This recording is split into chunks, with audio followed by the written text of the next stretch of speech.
پاؤں کے ناخنوں کو کھڑے ہو کر بار بار چھونے سے انسان چست اور توانا ہوتا ہے۔ صبح کے وقت آنکھ کا کھل جانا رب کریم کے راضی ہونے کی نشانی ہے۔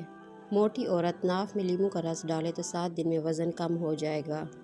عورت صرف 2 جذبوں کی محتاج ہوتی ہے، عزت اور محبت۔ ماں سے اس کی بیٹی کی پہچان۔ جس لڑکی کی ماں زیادہ بولتی ہو وہ ناسمجھ ہوتی ہے۔ جس لڑکی کی ماں زیادہ بازار جاتی ہو وہ دین سے دور ہوتی ہے۔ جس لڑکی کی ماں کھانا اچھا بناتی ہو وہ سمجھدار ہوتی ہے۔ جس لڑکی کی ماں اپنے شوہر کی عزت کرتی ہو وہ نیک ہوتی ہے۔ جس لڑکی کی ماں غیبت کرتی ہو وہ جھوٹ بولتی ہے۔ جس لڑکی کی ماں زیادہ سوتی ہے وہ بے وقوف ہوتی ہے۔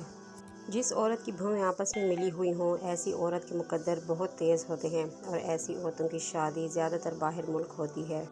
سورۃ فاتحہ میں موت کے علاوہ ہر بیماری کا علاج ہے۔ جو عورت ہر وقت لپسٹک لگائے رکھتی ہے ایسی عورت شوخ مزاج اور پرکشش ہوتی ہے، اس لیے ایسی عورت کو بننے سنورنے کا بھی بہت شوق ہوتا ہے۔